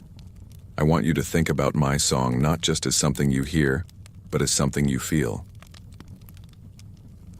Think of it as a physical vibration, a gentle, healing frequency that is resonating through every part of your being. Everything in my creation has a natural, resonant frequency. From the smallest crystal to the largest star, everything vibrates. When an object is healthy and whole, it vibrates at its perfect intended frequency. But when it is stressed, damaged, or diseased, its vibration becomes chaotic, weak, or discordant. Your soul is no different. The weariness you feel is a sign that your soul's natural, beautiful frequency has been disrupted by the harsh, chaotic vibrations of the world, the vibrations of fear, of shame, of striving. Your soul is, quite literally, out of tune. The song I am singing over you tonight is more than just melody and harmony. It is a perfect, healing frequency. It is the original, foundational frequency of love from which all life was created. It is the vibrational signature of peace itself. And as I broadcast this frequency over you, a remarkable process begins to occur. It is the principle of sympathetic resonance. Your own discordant soul, in the presence of this powerful, pure, and loving frequency, cannot help but begin to match it. I want you to feel this happening now. Feel the song not just with your ears, but with your entire body. Imagine you can feel the gentle, loving vibrations emanating from my heart and entering your own. Feel that soft, warm hum begin to spread from your chest outwards. It is a vibration of deep, profound peace. Feel this healing frequency as it travels down into your stomach, where anxiety so often lives. Feel it gently loosening the tight, fearful knots. The chaotic vibration of worry cannot sustain itself in the presence of the steady, calming frequency of my peace. Feel the muscles in your stomach begin to relax, to soften, as they are retuned to the vibration of safety. Now feel the vibration of my love as it moves up into your shoulders and your neck. This is where you carry the weight of your burdens, the tension of your responsibilities. The vibration of stress is hard, jagged, and tight, but the frequency of my grace is soft, fluid, and releasing. Feel it massaging the tense muscle fibers, shaking loose the stored-up stress and weariness, and inviting your muscles to remember their natural, relaxed state of being. Feel the healing frequency as it floods your mind. The vibration of anxious thoughts is fast, chaotic, and scattered. It feels like static, a relentless, buzzing noise. But the frequency of my song is clear, coherent, and perfectly ordered. As it fills your mind, it cancels out the static. It smooths the chaotic brainwaves. It creates a state of deep, calm coherence. It is the frequency of the mind of Christ, and it is bringing your own mind into harmony with it. This is a healing that goes beyond the surface. It is a recalibration on a cellular level. Every part of you, from your physical body to your emotional heart to your spiritual core, is being gently, lovingly retuned to the perfect frequency of my love. You are being brought back into harmony with your Creator. You are being brought back into harmony with your true self, the self I designed you to be. You do not have to force this. You do not have to try and make it happen. Your only role is to be receptive, to be open, to be like a still pool of water ready to receive the pebble of my love, and to let its beautiful, perfect ripples spread out to every corner of your being. This is why the rest you will experience tonight will be so deep. It is not just a rest from mental and physical activity. It is a rest from vibrational chaos. It is the peace that comes when every part of you is finally in tune, vibrating in perfect harmony with the love song of the universe. So let go. Let the healing vibrations do their work. Feel yourself being gently shaken free of all that is discordant, all that is fearful, all that is weary, and feel yourself coming home to the perfect, peaceful, beautiful frequency of my unending love for you. My beloved, as you lie here being healed and retuned by the sacred vibrations of my love song, I want to pull back the curtain just a little wider on the reality of this moment. I want you to know that the song you are hearing is not a solo. While my voice, my personal song for you, is at the very center of it all, it is supported by the most magnificent choir in all of existence. As I sing over you, all the hosts of heaven join with me. In this sanctuary in your room you are surrounded, not by emptiness but by a vast unseen company. The prophet Isaiah had a vision of my throne room, and he heard the seraphim, the mighty fiery angels who minister in my immediate presence, crying out to one another. Their voices were so powerful that the foundations of the threshold shook. And what were they singing? They were singing of my holiness, of my glory that fills the whole earth. When I was born in Bethlehem, a single angel appeared to the shepherds to announce the good news. And then suddenly the sky was filled with a multitude of the heavenly host, praising God and singing, "Glory to God in the highest, and on earth peace among those with whom he is pleased." This is the reality of the spiritual realm. It is a realm of music, of praise, of song. And tonight, as I, your Savior, focus my loving attention on you, my beloved child. All of heaven takes notice. The great work of restoring a tired soul is an event of cosmic importance, and all of heaven wants to participate. So I want you to imagine it now. The song I am singing over you is the lead vocal, the central melody. But now begin to hear the other parts. Hear the mighty seraphim and cherubim as they add a deep, powerful, foundational harmony. Their voices are like the sound of many waters, a bass drone of such power and purity that it grounds you in the unshakable reality of my holiness and my sovereignty. Their song declares that the one who sings over you is the King of all kings, the Lord of all lords, the Ancient of Days. Their harmony adds a weight of glory and majesty to my personal love song for you. Now hear the voices of the archangels, like Michael and Gabriel, my great messengers and warriors.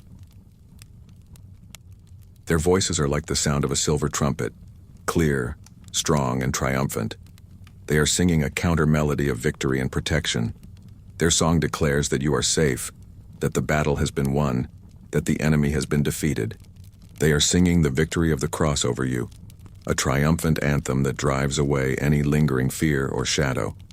And now, hear the sound of a great multitude, more voices than can be counted. It is the sound of the saints who have gone before you, your brothers and sisters in me, those who have finished their race and now see me face to face. They too are joining the song. They have walked the same tired road you are walking. They have known weariness of the soul. And now, from their place of perfect rest and joy, they are singing their encouragement to you.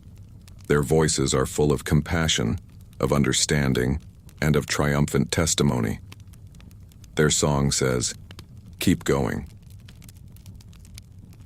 It is worth it. His promises are true. We are waiting for you." And perhaps if you listen very, very closely, you can even hear the specific voices of those you have loved and lost who are now with me. They are not gone. They are part of this great cloud of witnesses, this heavenly choir, and their love for you is now perfected. They are joining their voices to mine, singing a song of love, of peace, and of the joyful reunion that awaits you. You are not alone in this room.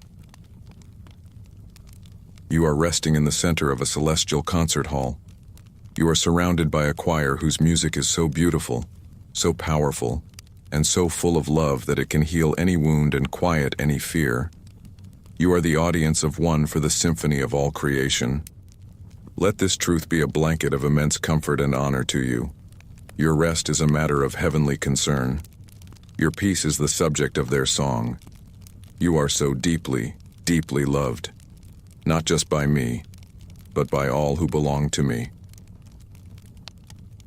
Lie still now and let the full glorious sound of this unseen heavenly choir sing you to sleep. My precious child, as you lie here, bathed in the glorious multi-layered harmonies of this heavenly choir, you are beginning to drift on the very edge of sleep. Your conscious mind is letting go, your body is heavy with peace, and you are preparing to enter the mysterious world of your dreams. For some, this world can be a source of anxiety. The mind, freed from the constraints of logic, can conjure up fears and replay worries. But tonight I want to bless your dreamscape. I want my song, the song we have been listening to together, to be the very atmosphere, the very soundtrack of your dreams. Think of your subconscious mind as a deep and vast ocean. During the day, you live on the surface, tossed about by the waves of conscious thought and activity. But when you sleep, you sink down into the deep. It is a world of symbols, of memories, of emotions. It is where your mind processes the events of your life. And just as I am Lord of the waking world, I am also Lord of your dreaming world. I can walk on the waters of your subconscious just as easily as I walked on the Sea of Galilee. Tonight, as you slip from consciousness into the world of dreams, I want you to imagine that my song is going with you. It is not something that stops at the water's edge. It is sinking with you, infusing the very depths of your being. The melody of my love, the harmony of my grace, the rhythm of my heartbeat. They are becoming the new laws of physics in your inner world. What does this mean for your dreams tonight? It means that if a dream of fear should try to arise, the steady, peaceful rhythm of my heartbeat, which now underlies everything, will calm it before it can take root. The frantic energy of a nightmare cannot survive in the presence of this deep, slow, and powerful pulse. My song will be a gentle governor on the engine of your mind, preventing it from racing into territories of terror. It means that if a dream of shame or regret should begin to form, replaying an old mistake, the rich, warm harmony of my grace will immediately surround it. The dream may show you the memory of your failure, but the music will tell the truer story of your forgiveness. The dream will be transformed from an accusation into a testament of my redemptive power. You will not dream as a prisoner of your past, but as a beloved child who has been set free. It means that if a dream of loneliness or abandonment should surface, the tender lyrics of the ballad I sing for you, the song of my constant friendship and presence, will be the voice you hear. You may dream of being in an empty place, but you will not feel alone, because the soundtrack of the dream will be a duet. My voice will be with you, reminding you even in your sleep that you are never ever alone. My song will do more than just protect you from negative dreams. It will also inspire dreams of beauty and of truth. As you sleep, my song may paint pictures for your soul. You may dream of walking in lush green pastures you have never seen before. You may dream of soaring on eagle's wings, feeling the exhilarating freedom of spiritual renewal. You may dream of a great feast, a celebration of belonging and joy. These are not random images. These are gifts from me. They are my spirit, communing with your spirit on a level deeper than words, giving you a taste, a preview, of the goodness and the glory that is your inheritance. Think of your dreaming mind tonight as a garden. For a long time, the winds of fear and worry have blown seeds of weeds and thorns into it. But tonight, the music of my presence is a gentle, steady rain. And this rain is carrying new seeds, seeds of peace, of hope, of love, of security. All through the night as you sleep, this gentle musical rain will be watering the garden of your soul, and these new seeds will begin to germinate in the fertile darkness. You will awaken, perhaps not with a specific memory of a dream, but with a deep, abiding sense of having been somewhere beautiful, of having been tended to, of having been nourished from the inside out. So do not fear the world of your dreams tonight. Surrender to it. It has been consecrated. It has been claimed. I am the Lord of your sleeping hours as well as your waking ones. Let go now, and allow me to be the divine composer of your dreams. Let my song be the music that fills your inner world, transforming it into a place of peace, healing, and holy beauty. My beloved, as you take your final step over the threshold from drowsiness into deep sleep, I want to give you one last, unshakable assurance. My song for you does not end when your consciousness fades. My love for you does not pause while you are asleep. The heavenly choir does not pack up and go home simply because you are no longer awake to hear it. My vigil over you, my song over you, is constant. I will sing until the morning. Think of the night watchmen who would stand on the walls of an ancient city. Their job was to stay awake while the city slept, to be vigilant, to guard against any enemy who might try to approach under the cover of darkness. They would often sing to stay awake and to signal to the sleeping inhabitants that all was well. Their song was a promise. We are awake, you can rest. We are watching. You are safe. Tonight I am your watchman.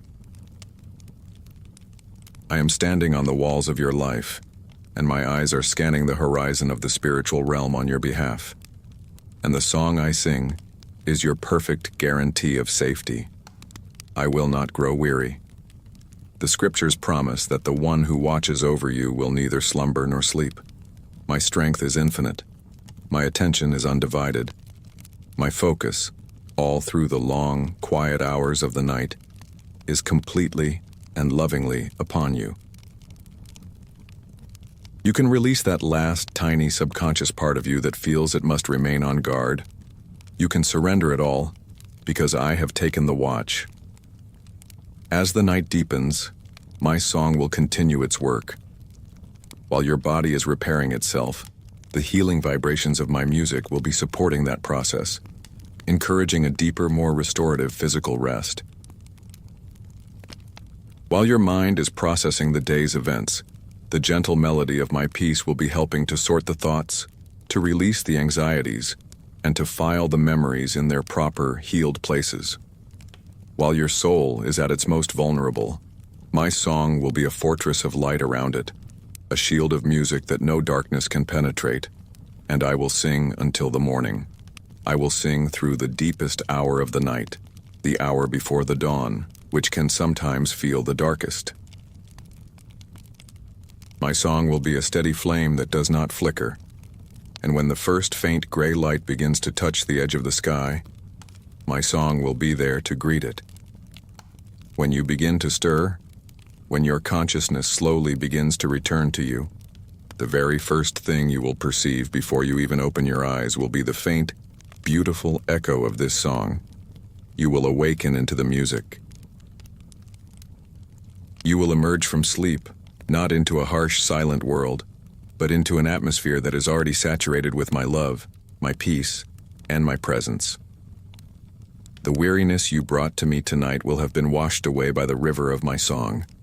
The thirst of your soul will have been quenched. The wounds will have been soothed. The anxieties will have been quieted. You will awaken not just rested, but restored. You will awaken not just with a new day before you, but with a new song in your heart, the echo of the one I have been singing over you all night long. This is my promise to you. My care does not end when our conversation does. It is only just beginning. So let go now completely. There is nothing more to fear, there is nothing more to do. Fall into the deep, dreamless, healing sleep that I have prepared for you. I have the watch. I have the song. And I will be here singing until the morning light calls you gently back. Sleep now, my child. Sleep, my precious child. As you drift in that beautiful, peaceful space between wakefulness and sleep, held securely by my presence, I want to offer you a final, formal blessing.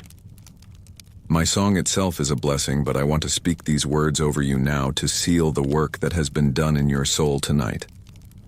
A blessing from me is not just a hopeful wish. It is an impartation. It is the release of my goodness, my power, and my grace directly into your life. So be still and let your spirit absorb every word, every note of this benediction. With the first note of my song, a note of creation, I bless you with a renewed sense of your own infinite worth. I bless the magnificent originality of your being. I silence the lie that you are common or insignificant. I bless the specific way I made you, your personality, your passions, your unique gifts. May you awaken with a quiet, unshakable confidence not in yourself, but in the goodness of my design for you. I bless you with the knowledge that you are my masterpiece, and I delight in you. Receive this blessing of worth. With the harmony of grace, I bless you with freedom from your past. I bless every mistake, every failure, every sin that has haunted you, and I declare it redeemed. I sever the chains of shame and regret that have kept your soul so tired. I bless you with the full experiential knowledge of your forgiveness. May you sleep the sleep of the truly pardoned, a sleep without the torment of yesterday. May you awaken with the lightness of a soul that knows its slate has been wiped clean, not by its own efforts, but by the beautiful finished work of my love. Receive this blessing of freedom. With the lyrics of your true name, I bless you with a secure and unshakable identity. I bless you as beloved, wrapping you in a love that is unconditional and eternal. I bless you as mine, sealing you with the mark of my ownership and protection. I bless you as forgiven, silencing every accusation of the enemy. And I bless you as resting, establishing a new way of being for your spirit. May these names be the bedrock on which your identity is built, a foundation that no storm of life can ever shake.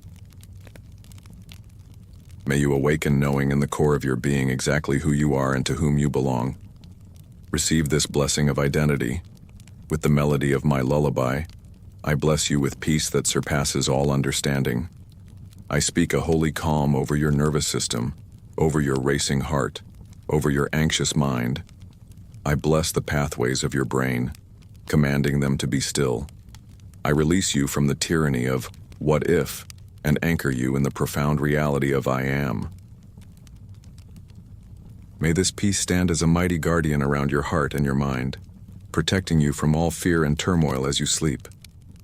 May you awaken with a spirit that is not just rested, but profoundly peaceful. Receive this blessing of peace. With the sound of the heavenly hymn, I bless the wounded and grieving places in your soul. I bless the places of loss with the promise of reunion. I bless the places of disappointment with the promise of redemption. I bless the places of pain with the promise of a future where all tears are wiped away. I do not dismiss your sorrow, but I wrap it in a hope that is stronger than death. May you feel the comfort of my shared tears and the strength of my promise. May you awaken with your sorrow feeling not erased but lighter, held and infused with a quiet, resilient hope. Receive this blessing of comfort, and with the final resonant chord of the entire symphony, a chord of love, I bless your entire being. I bless your sleeping body that it may find deep cellular restoration. I bless your dreaming mind, that it may be a place of beauty and gentle truth. I bless your tender heart, that it may feel completely and utterly safe.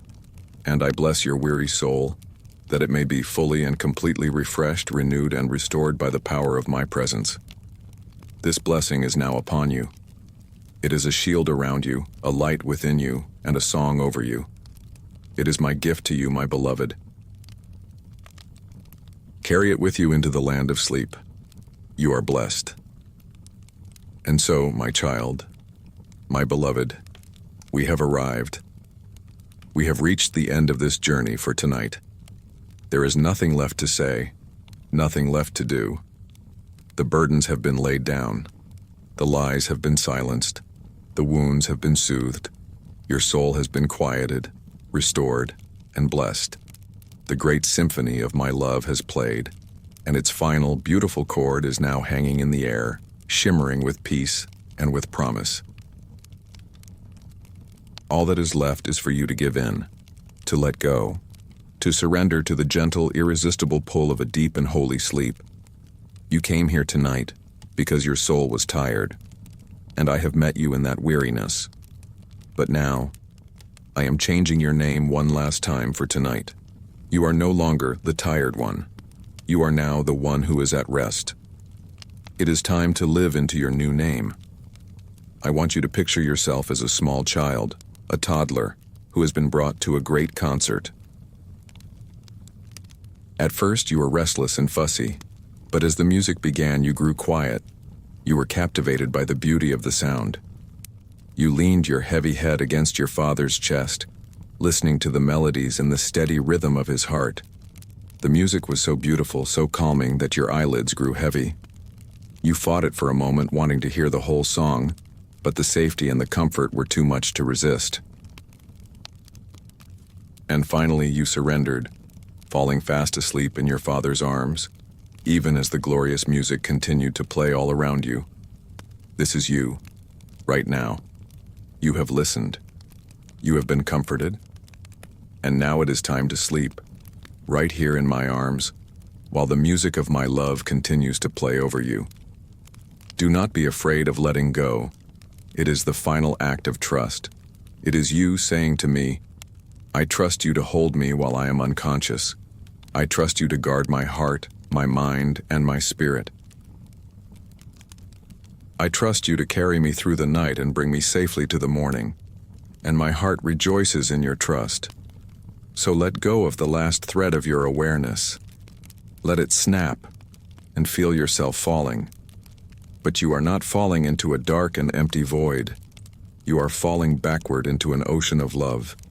You are falling into my everlasting arms. I will catch you, I promise. The song I have sung over you tonight will not fade. It will become the very fabric of your rest. It will be the water you float on, the air you breathe, the ground you rest upon in the world of your sleep. You will be healed by it.